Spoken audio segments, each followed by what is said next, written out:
cool thing about the Leaning Tree is it's a private collection of Western art that a gentleman has given to all of us to be able to observe and to see. Coming from Wyoming, Western art is one of my favorites, so I'm really excited to see what's inside and what kind of artists we have there. Now, did you want to see the humor in that room in there? Well, that was the only one that I saw. Well, let's go on in then. This is, I walk in here and I feel my childhood. I feel my calendars that my dad used to put up, and they'd have all of these cartoons or this kind of Western art, and I love it. I just love it. Like, look at this one where they're, what is that, a little store on the top of a cliff falling off or something? This is fun art. It is fun art. It's fun art. Lloyd Mitchell is the painter. Okay. And Bill Moyers is the sculptor. Okay. And all of Lloyd Mitchell's paintings in this room are of his signature subject matter, which was a skinny saloon. And in these skinny saloons, he packs life of Western towns. Living in the West in the 18th, 19th centuries, Yes. you had to have a sense of humor because it was tough. It was hard. It was a struggle, and people did have a good sense of humor. And so artists didn't take themselves too seriously. We are delighted to have visitors to the museum. We get about 30,000 visitors a year, and we could easily handle twice that number. As my dad likes to say, you can't wear out art by looking at it. And we're delighted that we have earned a reputation, and I think a well-deserved one, as being a very accessible, very friendly place to be. When we did those renovations in the 1980s to create the museum, we were very careful and very specific about wanting to be able to accommodate people who perhaps weren't as mobile as the general population. So we put in an elevator, which did not exist at that time, and we made certain that all of the cuts from the parking lot were easy, and it was smooth and very accessible to everyone in the museum. And then when we built the sculpture garden in the 1990s, we made sure that we had a wide walkway with no steep curves or hills or bumps, so that people would easily be able to get around in the sculpture garden. We have about 300 paintings and bronzes, about 150 of each. But those are just the pieces on display. The entire collection is about 1,000 pieces, and most of the paintings in the museum have never been reproduced either. They're just here for the sheer aesthetic pleasure. Okay, so I'm guessing that all of these are the greeting cards that you guys make. This was your company, was a greeting card company. That's what your dad started, We were right? and are And still are a greeting today. card company, yeah. Leaning Tree started in 1949. My father was a farm boy in Nebraska.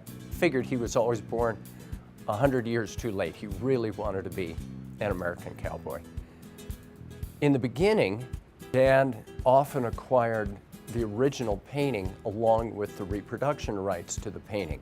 Once my dad found the joy of living with original art, that's when he really got bit by the bug.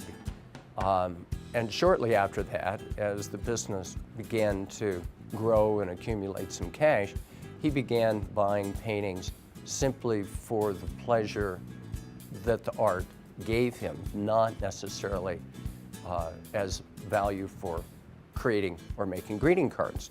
This is your dad's passion, the art, in a way to let us all see it. That's exactly right. But the greeting card company isn't here in this building. Yes, it is. It's It on is? the other side of all of the Okay. walls, Well, just that's on the kinda other side of cool. the museum. But are all of these made by you, or some of these also by another company? No, these are all Leaning Tree greeting These cards. are all yours. For 7 years in a row, we're very proud of the fact that we've been rated #1 among all greeting card companies for how fast our cards sell for retail stores. And how many cards do you make a year? 6,000 cards in the line, Right. and we do about 2,000 new ones every year, and then we drop about 2,000. Oh my goodness. Okay, now here's my next question. Who's your, I've always wanted to be a greeting card writer. Oh, I know that's you can weird. join the team. So how do you find people that know how to put the very right thing behind your paintings. Actually, not easy at all. It couldn't be because No, it's finding a good greeting card writer is a very difficult thing. it would have to be because I mean they're making a point in 2 lines or 3 lines, and it has to touch your heart. It's like an advertising copywriter. They Yeah. have a real flair for it. It is, and I think that this would be hard to find. It is hard to find. So how many writers do you have? Only 3. Really? Right. Amazing. Do they get paid a lot of money? They make a should. pretty good living, I was yes. gonna say they should, because this is not an easy It's thing to do. not an easy thing to say. I always think that I would, oh yeah, I could do this, but then you look at them. I do a because- little bit of writing myself. My dad used to do writing when he was younger. Okay. He and- still has some of the best-selling cards in the line. You know, I have really always enjoyed art, liked Western art, but I think after seeing this collection, the phenomenal colors, the amazing artistry, I love Western art. Look at some of these pictures. Oh, amazing. I think that people should be able to go anywhere. Sometimes you can get there with a scooter, sometimes you can't. But right here, this is completely accessible. You can see every single piece of art that's in their building. It's phenomenal because the art is beautiful. It touches your heart. And I'm so grateful that they're willing to share it with the public because this is a private collection that someone has spent his time and his life creating. And he now says, please, I want to share it with the public. So please come and look at my art. So if you have anything you want to do, one thing you might want to do is come and check out the Leaning Tree because it is beautiful art.